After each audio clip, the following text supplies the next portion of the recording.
십자가 사경회라는 행사가 있었습니다. 연간 계획표에 있었고 또 2시부터 3시 사이에 이루어진다는 것이 공고가 되었을 겁니다.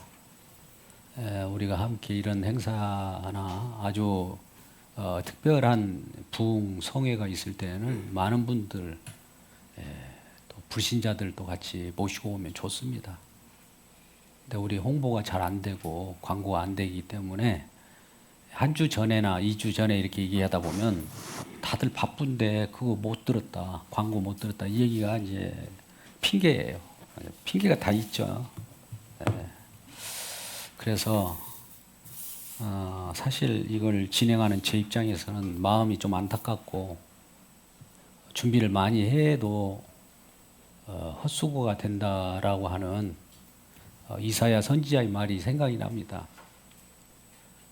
복음을 전하라고 할 때 아무리 해도 돌아오지 않으니까 이스라엘 백성들이 귀가 닫혔고 마음문이 닫혔기 때문에 들을 수 없는 그 지경에 있습니다. 그럼에도 불구하고 하나님께서는 그와 같이 그들에게도 외치라고 하잖아요. 심지어는 못 알아듣게 외치라고 합니다. 왜요? 알아듣는 자만 구별해 내려고 하는 거예요. 모든 사람이 다 알아들으면 다 구원받아 버리잖아요. 그러니까 하나님께서는 구별하는 일이 있어요. 심판받을 자는 심판받게 해서 못 알아듣게 하고 알아듣게 하려고 하는 자들은 성령께서 귀를 열어주셔서 성령이 말씀하신 바를 듣게 합니다. 그래서 자꾸 들을 수 있도록 이렇게 우리가 눈으로 보면 확인하면 알잖아요. 과연 말씀을 사모하며 들으려고 하는 그런 태도가 있는가, 자세가 있는가.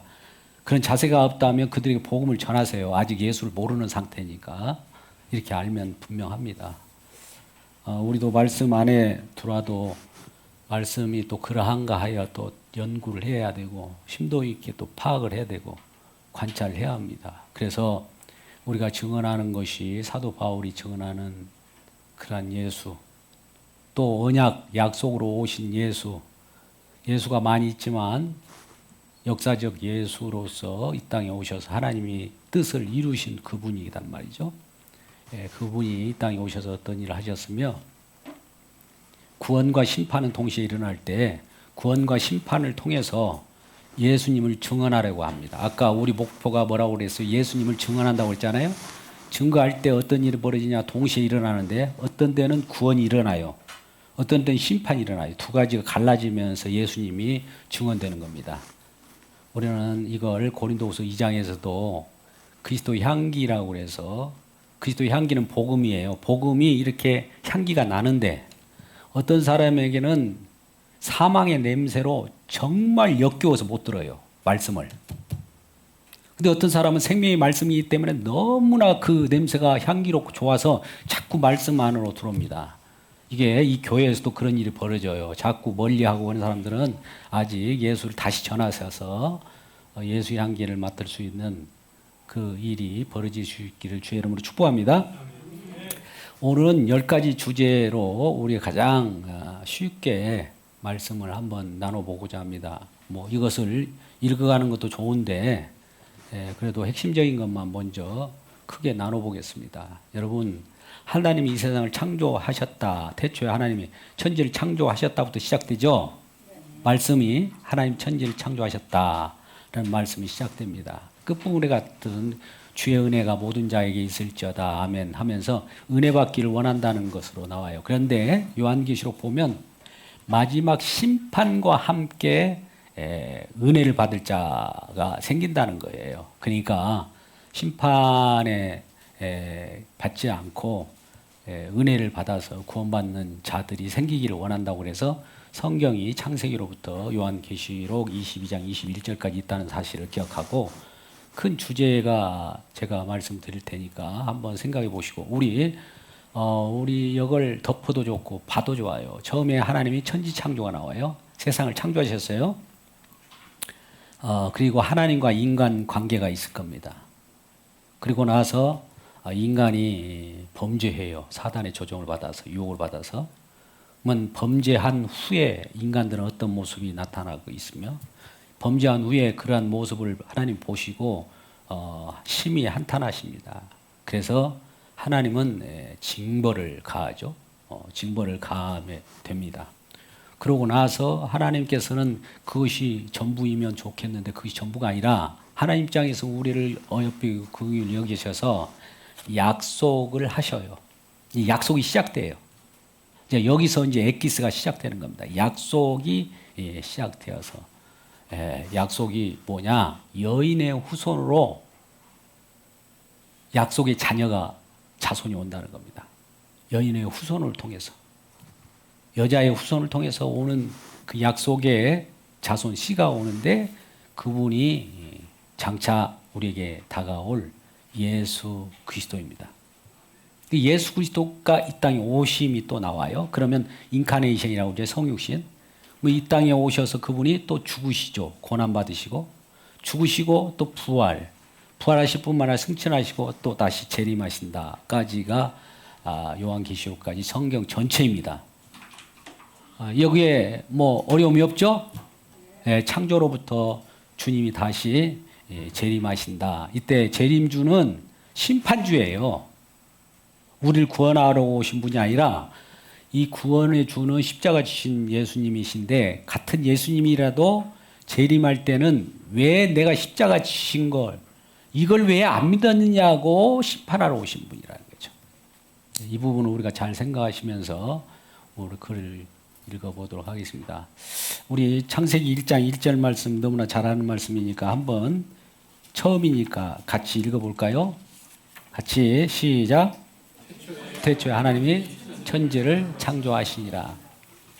천지를 창조했으면 창조한 그 내력들이 쭉 나와 있어요. 창조하면서 이렇게 창조하다 이렇게 아침이 저녁이 되고 아침이 되니 첫째 날, 둘째 날, 셋째 날 이래서 이제 어떻게 보면 큰 그 절차는 이 공간을 창조합니다. 분리를 해요. 또 공간을 창조하면서 분리한 다음에 그 다음에 채워넣는 역사가 이제 일어나요.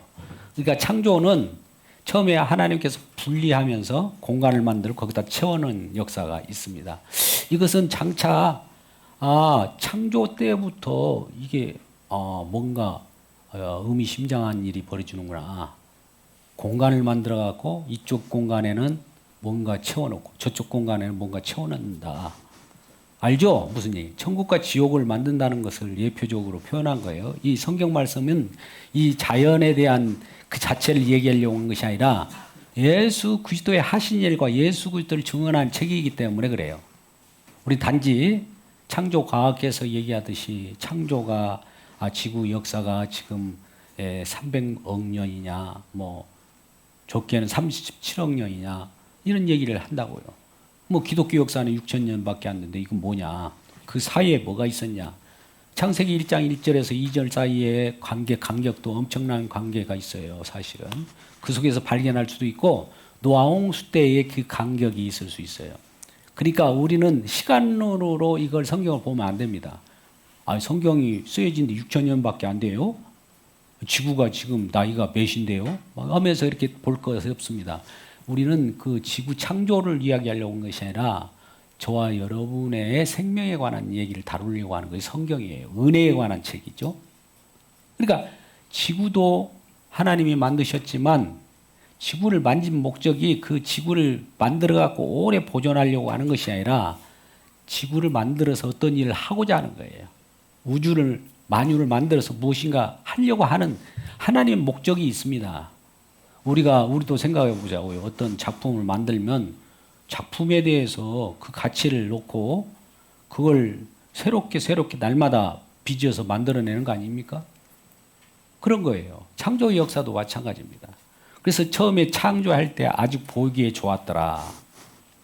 심히 보기에 좋았다. 마지막에는. 보기에 좋았다라는 걸 계속 말하고 있는 거예요. 근데 보기에 좋았던 우리 모든 만물들이 말씀으로 창조한 거죠. 말씀으로 창조한 보기에 좋은 것을 하나님 기뻐했어요. 그리고 마지막에 만물을 다 창조하고 나서 사람을 마지막에 창조해서 그 만물을 다스리게 합니다. 우리가 창세기 1장 26절에서 18절 말씀 보면 굉장히 중요한 말씀인데 이걸 복이라고 그래요. 복. 하나님께서 우리에게 복을 주시면서 하나님의 형상, 하나님 모양으로 사람을 창조하시고 창조하신 우리로 하여금 생육하고 번성하고 마지막까지 다스리라고까지 나와요. 이 말씀을 잘 들어보십시오. 하나님의 복이 뭐냐? 인간을 창조해요. 인간 창조하기 전에 이 세상 모든 걸 다 창조해 놨어요. 그리고 이 말씀으로 창조된 인간이 하나님의 형상으로 창조됐대요. 그러면 하나님의 형상과 모양으로 창조됐다는 게 뭐냐면은 하나님의 형상, 우리 모습, 하나님의 형상의 모습, 눈으로 이미지 이런 건가? 아니에요. 하나님의 형상은 생명입니다. 하나님의 모양은 생명이에요. 영원한 생명으로 창조했다는 거예요, 인간을. 영원한 생명으로 창조했기 때문에 영원한 생명으로 창조한 자들이 생육하고 번성하라는 거예요. 영원한 생명으로 계속 낳고 생육하고 번성하라는 거예요. 그리고 영원한 생명으로 창조한 이 피조된 인간들이 생명을 갖고 있기 때문에 그 전에 하나님이 창조한 것을 다스리라는 거예요. 그러니까 이전에 창조한 것들이 다 인간에게 복종을 하겠죠. 그러지 않습니까? 그리고 아담에게도 범죄하기 전에 아담이 부르는 것마다 이름이 되었어요. 부르는 것마다. 이건 코끼리면 코끼리가 되고, 저건 사자면 사자가 되고, 곰은 곰, 푸바오면 푸바오. 이런 이름이 되는 거예요. 토끼면 토끼가 되고. 그러니까 부른 대로 탁탁 되어지는 거예요. 이 말씀의 능력을 인간이 똑같이 흉내를 낼 수 있도록 그런 권한을 주셨단 말이죠. 그러면 우리 하나님께서 하나님 모양과 하나님의 형상이라고 하는 것은 하나님의 생명인데 생명으로 창조했다는 거죠. 하나님의 형상과 모양은 하나님의 생명이에요. 영원한 생명으로 창조한 자가 이 다른 피조물을 다스리게 되어 있어요. 다스리면 비둘기, 새, 온갖 짐승들도 다 복종할 거 아닙니까? 그죠? 사자도 인간이 가면 복종 머리를 숙이게 돼 있어요. 어떤 공룡이 있다고 그러죠. 공룡이라도 다 다스리게 돼 있단 말이죠. 그 하나님 생명으로 하나님 형상으로 창조되어 있기 때문에 다 그들이 순복하게 되어 있어요. 그러면 이렇게 순복한 내용은 뭐냐? 하나님을 순복하는 또 인간이 순복하는 모습대로 이 세상이 순복하는 것은 인간들도 하나님께 순종하라는 것이다. 이런 거예요. 그럼 순종하는 건 뭐냐? 우리를 지으시고 우리를 있게 하신 분에게 감사하라는 거예요. 창조하신 목적이 우리 주님께 감사하기 위하여입니다. 우리 시편 136편을 한번 볼까요? 여러분 보면 여기 제가 기록해 놨습니다만 12페이지 보면 136편 5절에서 9절 말씀 가운데 지혜로 하늘을 지으신 이에게 감사하라. 그 인자하심이 영원함이로다. 뒤에인 것은 송영으로 계속 나오는 거예요. 땅을 물 위에 펴신 이에게 감사하라. 그 인자하심이 영원함이로다. 큰 빛들을 지으신 이에게 감사하라. 그 인자하심이 영원함이로다. 해로 낮을 주관하신 이에게 감사하라. 그 인자하심이 영원함이로다. 달과 별들로 밤을 주관하신 이에게 감사하라. 그 인자하심이 영원함이로다. 뭐예요? 이것이 창조 목적이에요.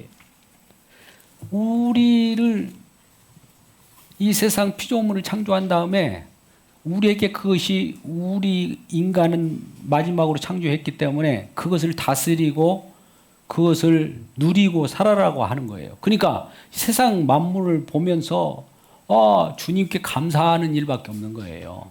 별 보고 감사하라고 그러잖아요. 하늘 지으신 이에게 감사하라고 하잖아요. 큰 빛을 보더라도 감사가 나오고 감사가 온전히 나와야 되는 건데 감사가 나올 수 있다면 하나님 창조 목적대로 살아가는 자입니다. 불만이 있다면 아직 문제가 있는 거죠. 그래서 창조 목적이 아까 1장 28절에도 고스란히 나왔는데 26절 28절에 하나님 이르시되 우리 형상을 따라 우리 모양대로 우리가 사람을 만들어 그들을 바다로 물고기로 하늘의 새와 가축과 온 땅에 기는 것들을 다스리게 하자 하시고 자기 형상대로 사람을 창조했다. 하나님 형상이 뭐라고 그랬어요? 아까 처음 키워드를 제가 말씀합니다. 하나님 형상이 생명이에요. 하나님은 생명 그 자체니까 하나님 형상은 속성은 생명이에요. 생명으로 창조된 거예요. 이게 생명이 있는 자예요. 그런 자로 탄생했으니까 얼마나 좋아요. 그래서 13페이지 위에서 6번째 그러면 하나님의 형상, 하나님 모양 무엇일까? 예, 그것은 뒤에 있으면 중간 정도 보면 하나님 형상이란 하나님께만 있는 생명을 뜻한다. 하나님께처럼 인간을 하나님 생명 있는 존재로 지으시고 세상을 다스리게 하는 것이 인간을 지신 목적이다. 할렐루야. 예. 그리고 우리 14페이지 가면 위에서 한 8번째 여기서 생육하고 번성하여 땅에 충만하는 것은 하나님의 형상, 하나님이 생명이 있는 존재로 생육하고 번성하라는 뜻이에요. 생명이 있는 존재로 번성하라는 거예요. 생명 없는 것이 아니라. 그리고 땅을 정복하라는 것은 생명이 있는 것 존재로서 땅에 있는 그 무엇에도 굴복하지 말라는 거예요. 사자에게 굴복할 수 없어요. 호랑이에게 굴복할 필요도 없어요. 공룡에게. 심지어 사단에게 굴복할 수 있어요? 없어요? 없죠. 하나님 생명이기 때문에 사단도 굴복하게 되어 있어요. 그래서 지금 그 어떤 사람도 하나님 생명으로 그렇게 창조한 것을 생각하지 않고 지금은 어떤 일이 벌어지느냐. 근데 현재 한번 생각해 보세요. 그때 하나님 말씀하고 지금하고 뭐가 다른가? 지금은 어때요? 지금 어떤 사람도 하나님 생명이 있는 존재들입니까? 우리가 정복하라고 했는데 사단에게 거꾸로 정복당했잖아요. 그죠? 그래서 이제 정복당했기 때문에 우리는 이제 인생이 이제 꼬이게 된 거예요. 왜 정복당했느냐? 이것은 이제 그 이유가 인간의 범죄입니다. 우리가 어떤 유혹에 넘어갔어요. 그 범죄, 하나님의 본래 목적대로 살아가야 되는데 하나님의 목적을, 하나님의 말씀을 생각지 않고 잠깐 딴짓을, 딴 곳에 집중했기 때문에 그런 거예요. 그래서 이 창조된 세계 속에서 우리가 뭔가 지금은 보기 좋은 세계가 아니라 뭔가 문제가 있는 세계가 된 거예요. 저와 여러분이 생명이 있어야 되는데 생명 없는 존재가 되어버린 거예요, 이전에. 우리 18페이지로 갑니다. 왜 하나님은 보시기 좋았던 세상을 그런데 이렇게 보기 좋았다고, 심히 좋았다고 말씀하신 세상을 이제 심판을 하려고 합니다. 하나님의 본래 창조된 모습이 아니거든요. 그러면 하나님께서 본래 창조된 모습을 누군가 훼손시켰다는 거죠. 여러분, 누군가 훼손시켰습니다. 그래서 본래 지으신 모습을 잃어버렸어요. 이것이 인간 범죄로 인한 결과입니다. 그러므로 인간 범죄가 무엇인가를 아는 것이 굉장히 중요해요. 그러니까 본래 하나님 창조될 때 보기에 좋았는데 지금 보기 안 좋아요. 그럼 뭐 때문에 보기에 안 좋느냐? 이걸 알으셔야 돼요. 이게 지혜입니다. 인간의 범죄죠. 인간의 범죄는 인간 스스로 범죄한 것이 아니죠. 우리 자신이 한번 생각해 보세요. 사단의 유혹이 선악과를 따먹으면 하나님같이 될 수 있다는 유혹이에요. 그 유혹을 당한 사람 중에 하와가 사단의 말을 들어보니까 먹음직도 하고 보암직도 하고 지혜롭게 탐스럽기도 한 나무로 보이는 거예요. 아, 이걸 따먹으면 내가 하나님같이 될 것이다. 하나님같이 된다는 것이 뭡니까? 선악과를 따먹으면 하나님같이 되고자 하는 탐욕이 발동한 거예요. 탐욕. 사단은 우리에게 뭘 가지고 오냐면 욕심을 갖다 줘요. 탐욕을 갖다 줘요. 우리 탐욕을 생각해서요. 그러니까 욕심을 부린다 하면 지금 사단이 우리에게 작용하고 있다는 것을 아시면 돼요. 그래서 하와가 선악과를 먹었다는 것은 어떤 뜻이 되냐면 하나님이 되고자 하는 그런 탐욕이다. 21쪽에 제일 밑에 그렇게 나와 있어요. 제가 기록해 놨습니다. 선악과를 따먹은 그 이유가 뭐라고요? 물론 사단이지만 사단이 어떻게 유혹했어요? 따먹으면 하나님같이 되고자 한다. 하나님같이 되고자 하는 이게 뭐라고요? 탐욕, 욕심. 제가 지금 두 번째 키워드를 여러분들에게 가르쳐 드립니다. 첫 번째는 아까 생명이라는 말을 했어요. 하나님 형상을. 오늘 지금 하나님같이 되고자 하는 것은 탐욕이라고 그랬어요. 탐욕. 그러면 우리 이제 탐욕을 가지고 욕심을 가지고 무엇인가 하려고 하는 모든 것은 하나님께서 보기 안 좋은 거예요. 우리는 이제 죄인이 되어버린 거예요. 죄인으로서 하는 일은 날마다 탐욕만 부리는 거예요. 욕심만 부리는 것이 죄인의 하는 일들이란 말이죠. 뭐 죄인들이 이제 스스로 무엇인가 스스로 뭔가 개척하겠다 하고 이 세상을 멋있는 나라로 만들게 보겠다고 하는 것이 하나님 보시기에 좋을까요? 탐욕이에요. 다 전부가. 그 왜 탐욕이냐? 자기를 위하여 그런 거거든요. 하나님의 영광을 위하여 한 것이 아니라 자기가 하나님처럼 되고자 하는 탐욕이기 때문에 자기를 위하여 지금 그런 일을 하게 되는 거예요. 이게 탐욕이에요. 하나님께 순종한다는 것은 굉장히 하나님의 말씀의 영향권 아래 살아가야 되는데 말씀의 영향권으로부터 벗어나 버린 거예요. 이게 인간의 죄악입니다. 이제 결별이 돼버린 거예요. 하나님 말씀은 생명인데 생명에서 벗어나 버렸다고요. 그러면 우리는 생명에서 벗어나면 생명의 반대말이 뭡니까? 죽음이 있게 되는 것이죠. 그러니까 선악을 알게 한 나무 실과를 따먹은 것은 탐욕인데 탐욕이 뭐냐? 하나님같이 되고자 하는 그 탐욕이란 말이죠. 사단이 그렇게 가르쳐 줬으니까. 그러니까 그걸 따먹어 버린 거예요. 따먹어 버리니까 이미 이 선악을 스스로 안다라고 생각해요. 이제 선악을 안다라고 하는 내용이 뭔가를 우리가 곰곰이 살펴봐야 합니다. 우리는 많이 들어왔지만 선악을 안다라고 하는 내용이 뭘까? 그 부분을 우리가 생각해 봐야 됩니다. 여러분, 이제 선악을 안다라고 하면 선악 체계라고 그래요. 우리 선악 체계. 우리 모든 인간이 태어날 때부터 조금 있으면 자아라는 것이 우리 마음 가운데 형성됩니다. 어린아이가 아니고서는. 그러니까 예수님 또 어린아이와 같이 되라고 그래요. 너희 자아를 십자가에 못 박아라는 말하고 똑같아요.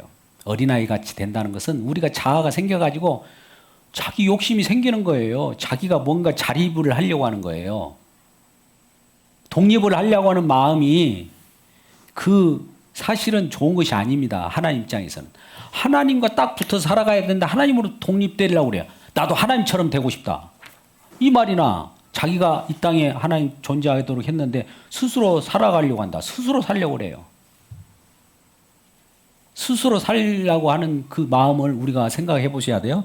오늘날 뭐 심리학이나 사회복지적으로도 사회성, 공동체성을 저도 많이 아이들한테 가르치고 있습니다만 같이 어울려져야 되는 거예요.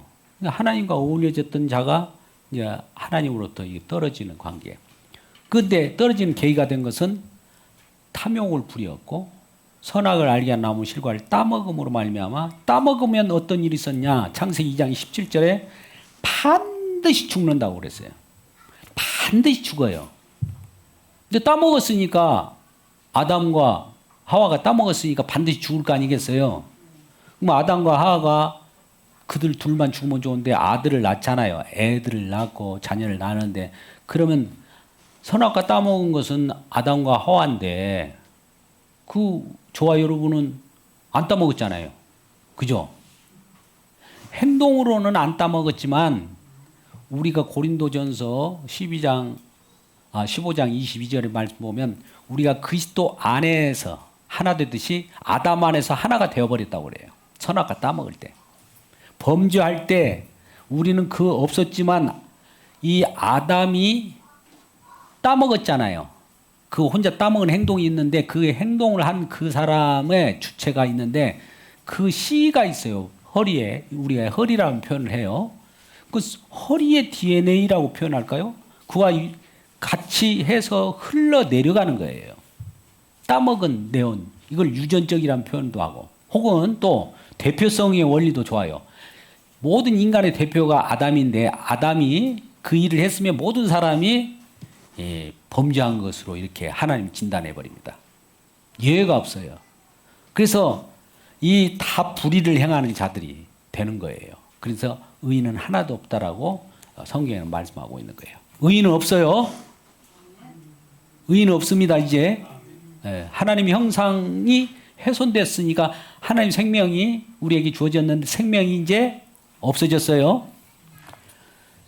로마 캐톨릭 같은 데는 아직도 이성이 살아있어서 거기서의 생명이 조금 훼손됐지만 있다라는 거예요. 이성으로 이걸 자꾸 극복해 나가면 생명이 생긴다는 거예요. 이제 이런 거에 근거해서 나타나는 거 뭐냐? 이게 행위주의자입니다. 펠라기주의, 알미니안이라고 해요. 자꾸 자기 노력의 수양에 의해서 생명이 살아날 수 있는 것처럼 인간의 하기 나름이라고 하는 것을 자꾸 부추겨요. 근데 우리는 보세요. 아까 같은 하나님의 생명이 이미 다 없어졌어요. 없습니다. 뭐 생명 없는 자가 스스로 어떤 노력을 해도 생명이 없는 거예요. 방법은 없어요. 없습니다. 또 심지어 생명을 얻으려고 이제 생명과를 심어 놓는 곳이 있었는데 그것을 따먹으려고도 생각했는데 그것도 차단시켜 버렸어요. 두루 도는 동편에 천사를 둬가지고 그 접근도 못하게 해버렸어요. 이미 죽으면 죽은 것이에요. 그래서 우리 창조된 하나님의 형상으로 창조된 하나님 모양 생명으로 창조된 우리들이 생명이 사라져버렸어요. 사라졌다고요. 인정하십니까? 인정했다 말은 뭐냐면 제가 거꾸로 이렇게 말씀을 또 이렇게 표현하게 사람은 이미 이제 다 죽었다는 거예요. 다 죽었어요? 네, 다 죽은 거예요. 다 죽었어요. 그때 다 죽었어요. 인간의 범죄로 인하여 이제 반드시 죽는다고 했으니까 따먹었으니까 죽었어요. 다 죽은 거예요. 이제 다 죽은 가운데 인간의 범죄는 다 죽어요. 뭐 죽은 가운데 죽은 사람들이 그래도 생물학적으로는 움직이는 것은 있어요. 죽는다는 것은 하나님의 생명이 끊어진 상태예요. 이걸 죽음이라고 그래요. 성경에서는. 우리가 생물학적으로 목숨이 이렇게 그런 것이 아니라 물론 죽는 것 때문에 흙이니 흙으로 돌아가요. 본래 없는 데서 창조가 됐는데 창조된 이 자체가 하나님 보시기에 좋지 않기 때문에 흙으로 돌아가는 거예요. 이 내용을 오늘 제가 여기에다 써놓기를 예쁜 토끼 하나를 예화로 들어놨어요. 토끼를 하나 만들었는데 정말 좋아요. 움직이고 불뚝불뚝 뛰고. 또 어느 날 어떤 새가 지나가다가 토끼 귀를 탁 쳤네. 근데 토끼가 떨어져 버린 거예요.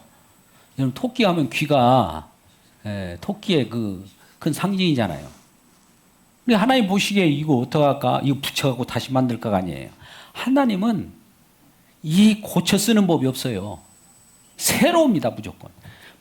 조금만 흠집이 나면 무조건 붕괴시켜갖고 다시 만들어버려요. 우리 인간들도 마찬가지예요. 그래서 토끼가 나를 왜 이렇게 붕괴시키는 거예요? 하나님 나를 만들어놨는데 왜 보기 싫다고 붕괴시켜버린 거예요? 이렇게 하나님께 대들 수 있습니까? 주인이 보기 좋게 만들고 내가 사용하는 그런 것으로 내가 쓰고자 하는데 누가 뭐라 그래요? 이걸 이제 로마서 9장에서는 토기장이 비유가 나요. 토기장이 우리가 영화를 많이 보고 우리 고려 백자, 고려 청자 이런 이조 백자 이런 내용이 나올 거예요. 도공들을 한번 보세요. 도공들 저 사람들이 미쳤나? 저렇게 뜨겁게 얼마나 고온으로 그 구운 가마에 구워가지고 나온 그 그릇을 가지고 이렇게 줄을 보다가 팡 깨뜨려 버려요.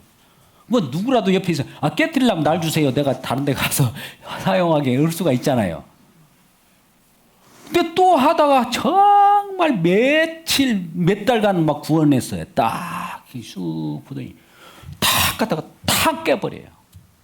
누가 왜 깨냐고. 또 토기 그 자체가 왜 나를 깨뜨리는 거예요, 이런 말을 할 수 있어요? 하나님 보시기에 좋은 모습으로 바꾸겠다는데 그걸 누가, 토끼 자체가 그런 말을 할 수도 있는 것도 아니고 토끼 자체도 이름이 비슷하네. 토끼 자체도 그런 소리를 할 수도 있는 상황이 아니잖아요. 이제 그런 거예요. 이제 범죄가 한 인간들은 본래 모습이 아닌 거예요. 지금 하나님이 창조될 때의 모습이 아니에요. 지금 상태. 그러면 이제 하나님은 이러한 상황 속에서 범죄한 인간들이 선악과를 따먹고 선악을 알게 하는 일에 있어서 너희가 우리와 같이 하나가 되었다라는 표현을 해요. 이게 선악을 알게 하는 나무 실과를 따먹은 사람들이 표정이 뭐냐면은 오늘날 한번 모든 사람들이 선악을 알게 한 나무 실과를 따먹은 자는 아까 자아가 생긴다고 그러잖아요. 자아가 생기면 어떤 말을 하냐면은 이것은 옳아요. 저것은 그러요. 이것이 옳아요. 저것은 달라요. 이건 틀렸어요. 이런 말을 하는 것이 선악체계 속에 있는 거예요. 하나님만이 옳고 그름을 얘기해야 되는데 인간들이 자기들이 이것이 옳아 저것이 옳아 하다 보니까 서로 옳다고 하는 사람하고 옳지 않다라고 하는 사람하고 서로 의견이 충돌돼가고 싸우고 부딪히고 시기하고 질투하고 이 전쟁터가 돼버린 거예요. 이 세상이 선악과를 따먹으니까 그래요.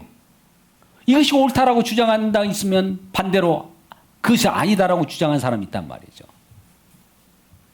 그것이 범죄한 인간들의 모습이에요. 그러니까 오늘날도 이 시중에 이렇게 나가보세요. 무슨 싸움을 하면은 옳고 그름을 맞이고 내가 옳다 네가 옳다 그래. 나 옳지 않다라고 하면서 싸우는 사람 하나도 없어요. 나 옳지 않아 싸우자 나 옳지 않다 이렇게 대든 사람이 있습니까? 자기가 옳다고 대들잖아요. 이 선악과를 따먹은 증상이에요. 그러면 범죄를 이렇게 했는데 범죄한 이후에 인간의 모습들은 어떤 것이냐. 범죄한 후에 인간들이 어디로 숨습니다. 이 아담이 하와를 데리고 와서 내 뼈 중에 떼어 내 살 중에 살이라고 하면서 정말 그들이 몸을 벗었으나 부끄러워하지 아니하였다라고 2장에서 말합니다. 근데 3장이 범죄하고 나서는 어느 순간에 막 부끄러움을 느끼는 거예요. 선악을 알게 한 나무 실과를 따먹으니까 눈이 밝아졌다 이 얘기예요. 눈이 밝아졌어요. 눈이 밝아지다 보니까 이성적인 눈이 밝아지니 우리 지혜가 발달이 인간의 지혜가 발달하는 거예요. 오늘날 많은 사람들이 공부도 잘하고 그런 건 좋지만 그런 지혜들이 발달하는 거예요. 그래서 지혜가 최고로 그들은 알게 되는 것이죠. 지혜를 아는 증상이 뭐냐? 여러분 보세요. 부끄럽게 느낀다는 거예요. 여러분 왜 부끄럽게 느낍니까? 왜 부끄럽게 느낄까요? 우리가 만족하지 못하니까. 하나님 본래대로 만드는 대로 아까 아담과 하와가 범죄하기 전에는 서로 벌거벗었으나 부끄럽지 않았다고 했잖아요. 만족됐으니까. 근데 범죄 우리 속에 죄가 들어온 이상 죄가 들어와 버리니까 부끄럽게 여기는 거예요. 죄가 들어와 가지고 하는 일은 부끄럽게 만드는 거예요. 부끄럽게 만든다는 것은 부족함을 느끼는 거죠. 부족함. 만족하지 못하는 거예요. 하나님 나를 왜 이렇게 만들었어요? 도대체 나를 왜 이렇게 가난하게 만들었어요? 왜 내 이 형편이 이렇습니까? 라고 하면서 만족을 못하고 불평하는 게 되는 거예요. 어떤 사람은 수명을 길게 건강하게 사는데 나는 왜 이렇게 뭐 수명을 적게 합니까? 그런 사람도 있고 여러 여건 사람마다 만족한 사람이 없는 거예요. 다 부끄럽게 여기는 거예요. 그러면 부끄럽게 여기는 것을 본래 하나님 부끄럽게 만들었어요? 아니요, 만족하게. 심지어 맹인이라 할지라도 죄 짓기 전에는 만족했어요. 눈 앞 못 보더라도 그런 육체적으로 그런 결함이 있을지라도 만족했다니까요. 근데 범죄가 하고 난 죄가 들어오고 있으니까 나는 왜 눈이 못 보나? 나는 왜 장애인이야? 이런 거예요. 왜 그럴까요? 부끄럽다는 것은 내 스스로가 만족할 수 없는 거예요. 그러니까 만족할 수 없다는 것은 하나님 나를 만족할 수 없는 사람으로 만들었죠. 하나님께 불만이 들어있는 거예요, 속으로. 그래서 이제 하나님께서 하나님 당신 소원 필요 없어요. 내가 스스로 해결해 갖고 나갈게요 하면서 하는 일이 뭐냐면은 무화과나무 잎으로 치마를 만들어 입은 거예요. 자기를 가리는 일을 스스로 합니다. 얼굴 낯짝을 자기가 덕지덕지 발라갖고 다른 사람들에게 자기를 숨기는 일을 하는 거예요. 이게 범죄한 인간들이라니까요. 자기를 숨기는 일이 범죄한 인간들의 모습이에요. 그렇다고 그래서 숨겨진 것이 자기는 숨긴다고 했지만 하나님 앞에서는 그 벌거벗은 것들은 다 보이는 거죠. 또 성령으로 이끌림 받는 사람 앞에서는 다 벌거벗은 것을 보이는 거예요. 하나님은 하나님 우리 중심 보시기 때문에 속까지 우리는 숨길 수가 없어요. 겉은 우리가 숨길 수 있으나 속마음 내 속에 뭔가 꿍꿍이가 있는 것은 이거 숨길 수가 없어요. 겉은 숨길 수 있어요. 웃으면서 하면서 악수도 하면서 그러면서 너는 나한테 내 밥이야 하면서 웃으면서 다가가잖아요.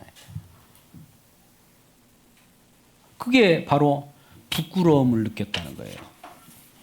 그러니까 범죄한 인간이 범죄하고 나타난 현상은 부끄러움. 부끄러움에 대한 대처를 자기 스스로 해결해요. 하나님을 찾지 않습니다. 자기가 다 만들어갖고 이제 자기가 그걸 극복하려고 노력하고 이런 인생이 그렇다고 극복이 됩니까?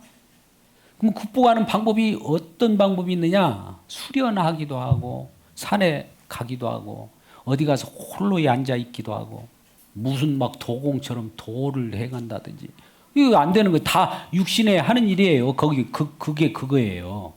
스스로 해결 빠져나올 수가 없어요.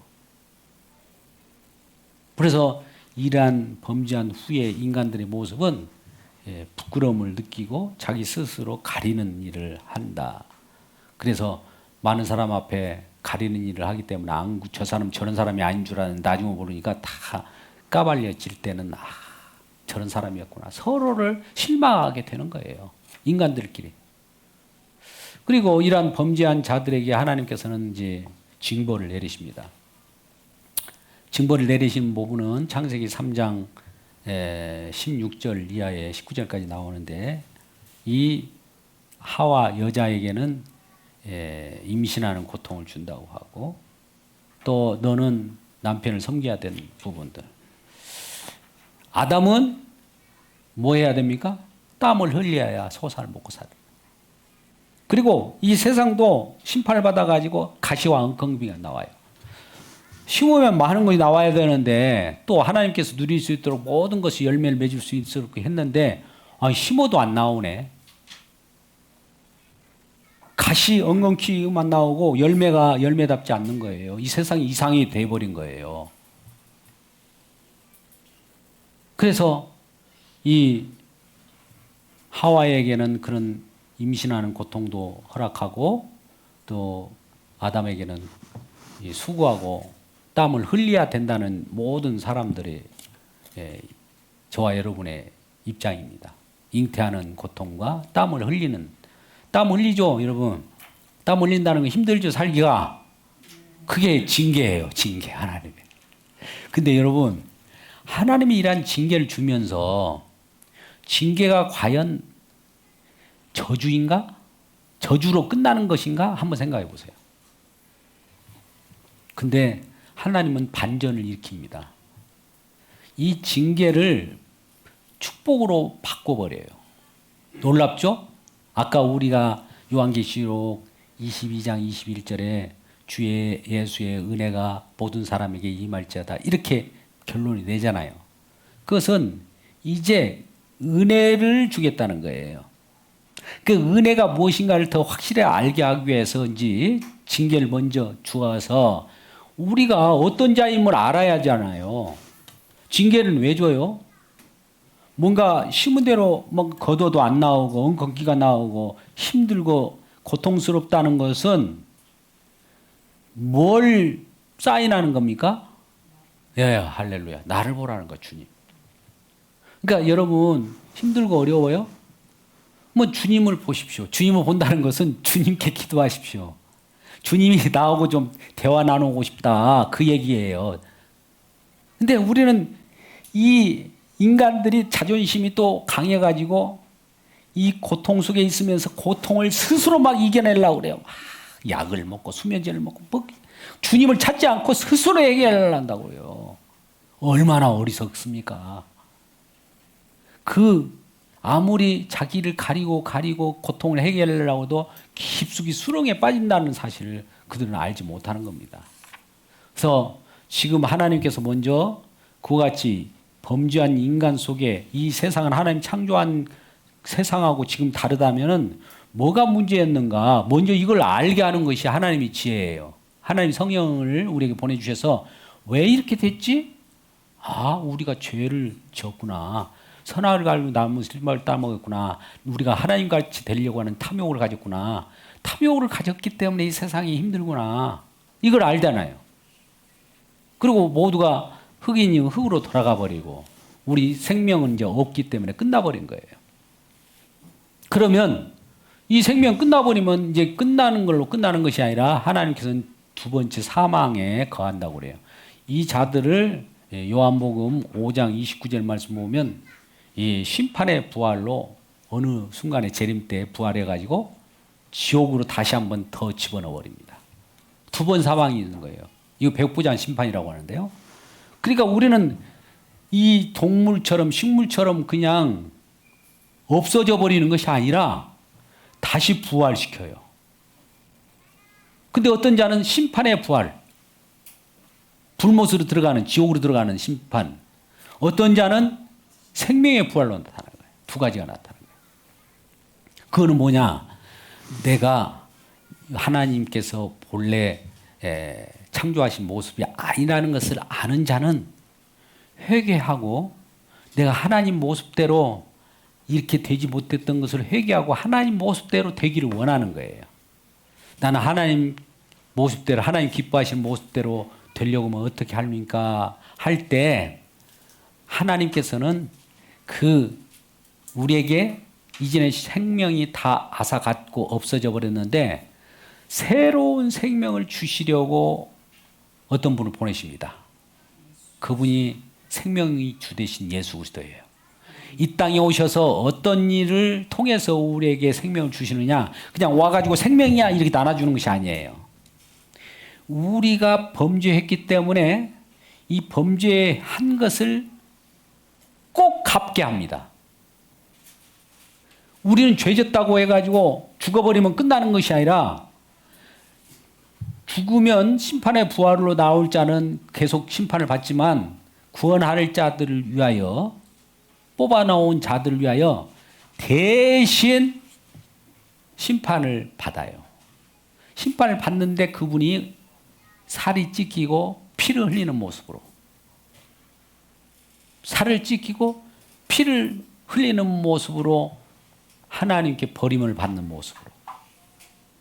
그러니까 하나님께 버림을 받아요. 버림을 받고 나서 인간의 죄를 다 짊어지고 나서 궁극적으로 하나님이시니까 하나님과 다시 결합합니다. 하나님 우편에 올라가셔서 하나님과 하나하게 되셔서 성령을 보내셔서 이제 예수를 믿는 자를 생명은 이 땅에 이제 없어요. 근데 생명은 오직 하나님의 형상으로 나타나요. 아까 처음으로 거슬러 올라가자고. 처음에 하나님의 형상과 모양 우리를 창조했죠. 하나님의 형상과 모양이라는 건 생명으로 영원한 생명을 창조했는데 이것이 없어져 버렸어요. 그러니까 우리는 이제 생명이 없는 거예요. 근데 하나님께서 하나님의 형상을 이 땅에 보내셔요. 새로운 생명을 보내셨다고요. 그게 골로새서 1장 15절 말씀입니다. 하나님의 형상인 예수 그리스도를 이 땅에 보내셔요. 할렐루야. 생명을 다시 보낸다고요. 생명을. 그러면 예수 믿는 사람들은 예수 안에서 생명을 얻어요. 이게 거듭남이에요. 이전에 한 번 이 땅에 태어난 자는 한 번 죽어버렸어요. 근데 다시 태어나가지고 영원한 생명을 얻는 예수님으로 다시 태어난 생명으로 거듭났다. 이게 진짜라는 거죠. 이러한 새로운 생명으로 탄생하는 우리 모두가 되기를 주의 이름으로 축복합니다. 그러면 결과적으로 우리가 지금 하나님께서는 이러한 생명을 주시기 위하여 약속을 합니다. 약속이 어떤 내용이냐? 창세기 3장 15절 말씀이에요. 자, 우리를 죄를 짓게 만들어서 선악과를 따먹게 하는 유혹을 줬던 자가 누구예요? 마귀죠. 사단이죠. 그러니까 이제 하나님께서는 이러한 우리들의 인생을 보고 약속을 합니다. 여인의 후손을 약속하는데 창세기 3장 15절 말씀 잘 기억하세요. 이건 외우세요. 너희 후손은 지금 뱀에게 말하는 거예요. 여인의 후손과 서로 물고 원수가 되어 싸울 것이다. 그리고 여인의 후손은 내 머리를 부숴버릴 것이다. 정수리를 부숴버릴 것이다. 그리고 너희들은 그 여인의 후손으로 발꿈치를 물 것이다. 이 말이에요. 그러니까 사단과 예수님과의 결투가 벌어지는 거예요. 전쟁이에요. 전쟁. 전쟁 속에서 하나님 나라가 만들어집니다. 그러니까 사단의 머리를 예수님이 오셔가지고 박살 내야 돼요. 그러면 사단은 뭘 우리에게 가져다 줬다고요? 죽음을 가져다 줬잖아요. 죄를 지게 해서. 그러니까 사망 권세가 깨뜨려져 버린 거예요. 자, 우리는 죄인으로 태어납니다. 처음에. 그러면 죄를 지으면 죄의 수고료를 주네요. 죄의 삭은 사망이라고 로마서 6장 23절에 말해요. 야고보에서도 이 욕심이 잉태한 즉 죄를 낳고, 아까 욕심이 잉태했죠. 탐욕이 잉태한 즉 죄를 낳고, 죄가 장사한 즉 사망을 낳잖아요. 그러니까 사망의 존재라는 걸 어떻게 아느냐? 욕심이 있는 존재라는 걸 알면 돼요. 아, 우리가 욕심이 있으면 우리는 죽었던 자였구나. 이 욕심 때문에 죽었었구나. 이것 때문에 하나님같이 되려고 했구나. 자립하려고 했구나. 이걸 알게 돼요. 근데 이 자립하려고 한다는 것은 뭐냐면 인간들끼리 모여갖고 인간의 이름을 드높이려고 한 거예요. 하나님 영광을 드높이지 않고 우리들 또 모여서 하나님처럼 될 수 있다라고 바벨탑을 쌓고 그랬잖아요. 근데 하나님께서 그런 거를 다 허물어 버리잖아요. 일단은요, 보세요. 그래서 약속이 중요해요. 창자 3장 6절에 여인의 후손이 와서 너희들에게 죄를 가져오게 해서 죽음으로 영원한 영벌로 들어가게 했던 자를 부숴버릴 것이다. 사망 권세를 깨뜨려 버릴 것이다. 깨뜨리면은 우리는 사망으로부터 해방되는 거예요. 이처럼 기쁜 소식이 어디 있습니까? 이것이 이제 장차 약속으로 여인의 후손으로 오신 자가 나타나요. 이게 복음입니다. 그러니까 우리는 마태복음부터 사복음서에 보면 예수 그리스도의 오심에 대한 얘기를 말씀을 하셔요. 예수 그리스도께서 약속대로 오셨어요. 여인의 후손으로 오셨어요. 여인의 후손. 왜 남자의 후손으로 오지 왜 여인의 후손으로 오냐? 아담의 범죄로 인해서 아담의 흐르는 이 죄에 흐르는 계통으로 오지 않고 아담 계통이 아닌 다른 계통으로 와요. 여인의 계통으로 오는데 성령으로 잉태돼요. 남자의 씨를 받지 않고 그냥 성령에 의해서 동정녀에게 잉태되게 해요. 죄가 없으신 분으로 탄생한단 말이죠. 이건 죄가 없다는 것은 아까 같이 생명 있는 자잖아요. 생명 있는 거. 하나님 형상 자체예요. 생명 자체라고요. 그 생명으로 탄생한 그 죄가 없으신 분이 오셔서 이제 어떤 일을 하냐. 저와 여러분 죄에 대해서 사망으로 가는 자들을 빛을 비추고 거기로부터 우리를 끄집어내서 영원한 생명으로 올라가게 하는 거예요. 그러니까 하늘에서 내려온 분이 하늘로 솟구쳐 올라가면서 저와 여러분 이 땅에 어둠 속에 죽어있는 자들을 품고 그 올라갑니다. 그 입구가 어딜까요? 십자가입니다. 이 땅에 오신 분이 아니고서 어찌 하늘로 오르겠으나, 하늘에서 내려온 분이 아니고서야 어떻게 하늘로 올라가겠어요? 하늘에서 내려오신 분이 하늘로 올라가셨어요. 누구예요? 예수님이에요. 그럼 왜 오셨다 가셨을까요? 저와 여러분 이 땅에서 내 백성 찾아가지고, 얘들아 어디 있어? 이전에 죄인으로 흑인이 흑으로 돌아가 버리는데 나를 믿고 구원받을 자를 내가 찾으러 왔다 해서 십자가를 통해서 그 좁은 그 문으로 집어넣어서 올라가게 됩니다. 이제 구약적으로 보면 우리는 이 민수기 21장 이하의 말씀 보면 다른 사람은 다 세상에 죽어요. 고통 속에 죽어가고 있어요. 죽어가고 있다고요. 하나님께 여호와께 반역하고 불평불만하고 나는 왜 만족스럽게 살지 못하겠습니까? 왜 나에게 만족스러운 떡을 안 줍니까?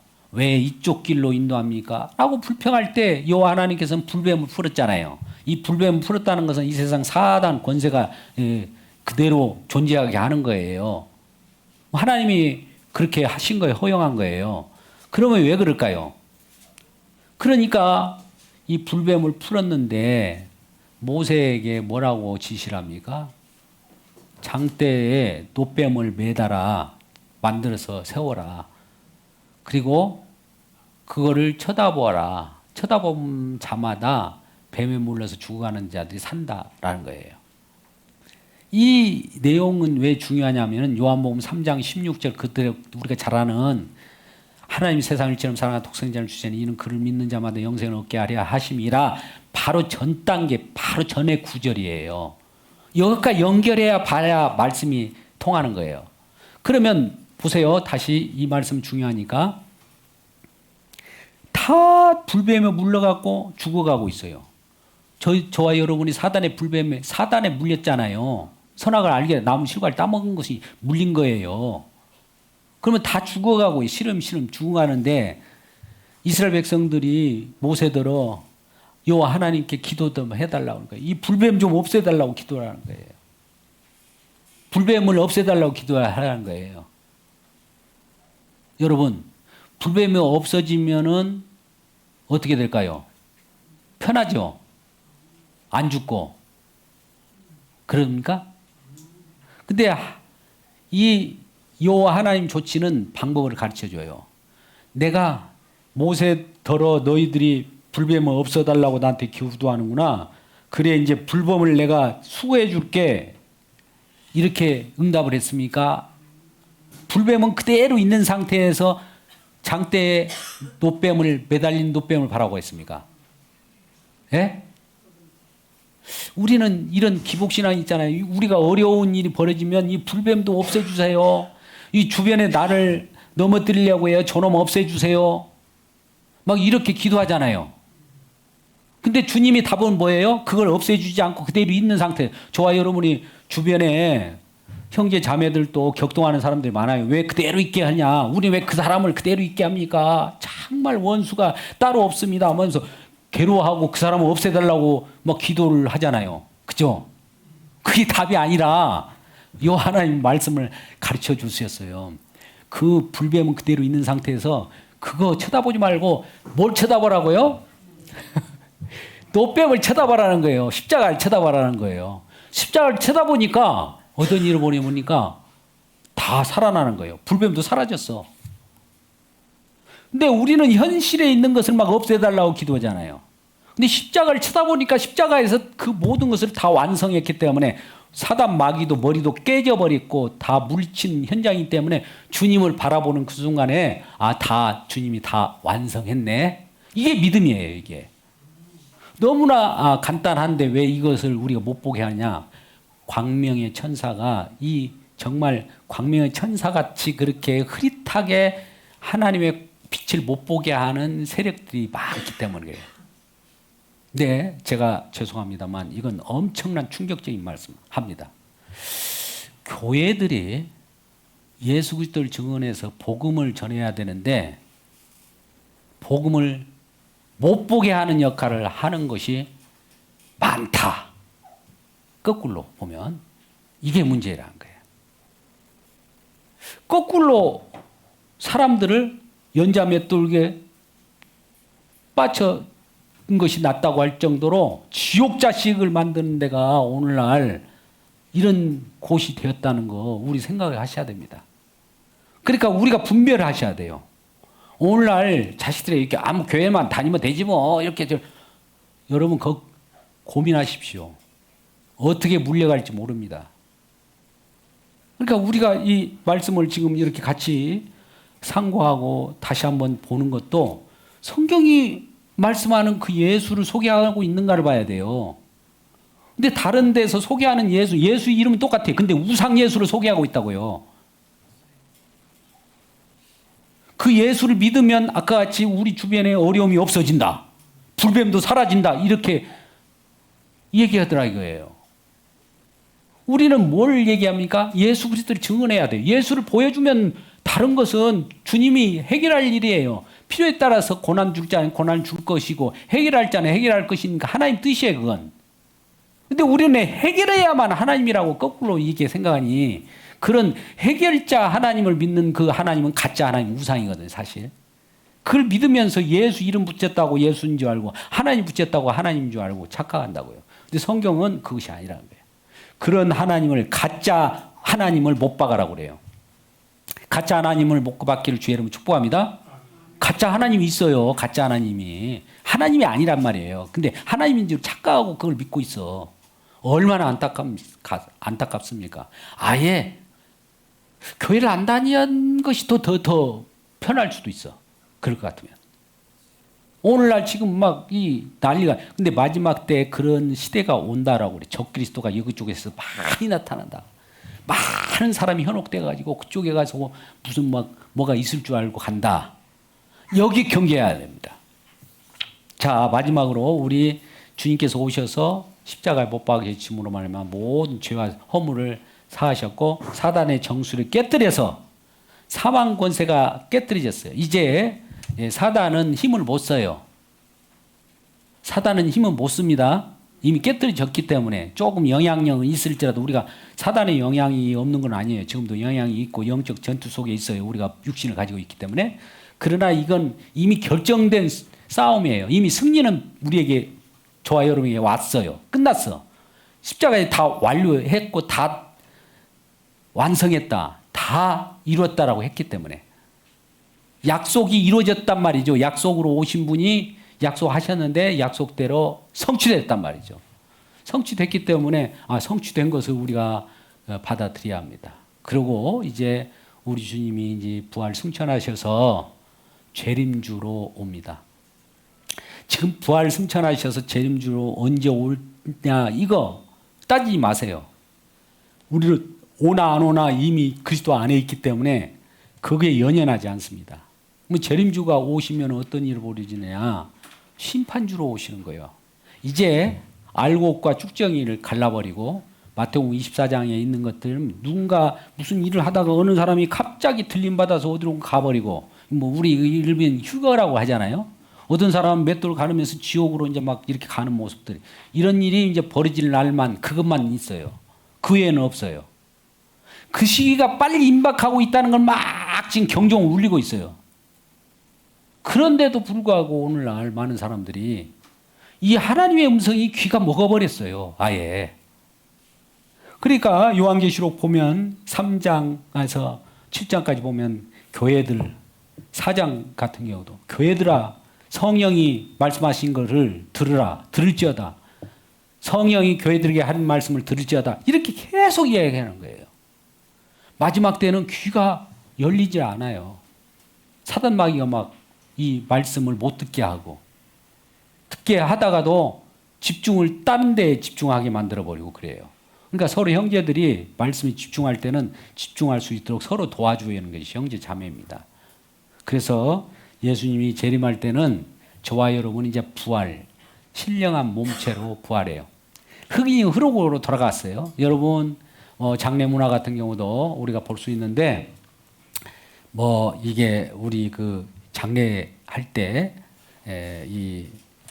묻게 하는 것을 뭐라고 그러죠? 장례 화장 문화도 있고 매장 문화가 있는데 매장이나 화장이나 관계없어요.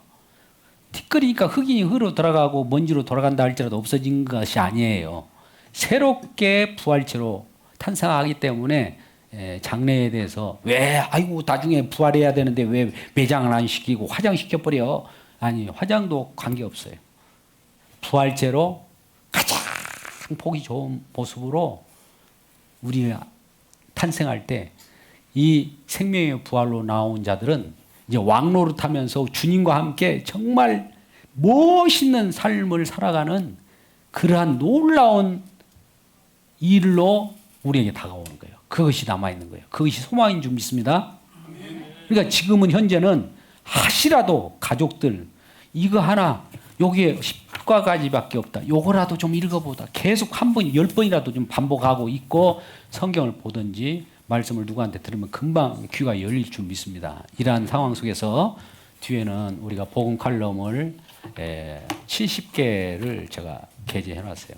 거기에 의해서 한 번씩 말씀을 묵상하면서 서로 나누면서 요거를 토스도 하고 서로 오고 가면서 우리 예수 그리스도를 증언할 때 오늘 진정으로 우리 주님께서는 요한계시록 22장 21절에 주의 은혜가 모든 자들에게 임하고 우리 생명의 부활로 모두 탄생하는 우리 모두가 되기를 주님의 이름으로 축복합니다. 기도하겠습니다. 아버지 하나님, 오늘 십자가 사경일 짧은 시간이지만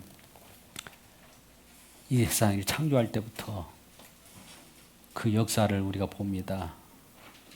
왜 현실이 우리 주님 보시기에 좋지 않는 모습인지를 알겠습니다. 이 땅은 그러므로 심판받아야 마땅한 땅입니다. 그 속에서 우리가 천년만년 살아가는 것이 아니기 때문에 빨리 예수 믿고 예수 구원하는 영생을 얻은 자로서 예수님을 주변에 소개하는 자로 살아가게 하여 주옵소서. 심판주가 오면 기회가 없습니다. 우리 주님께서 오셔서 우리 생명의 부활로 이끌어 주시옵소서. 예수님의 이름으로 기도드리옵나이다. 아멘.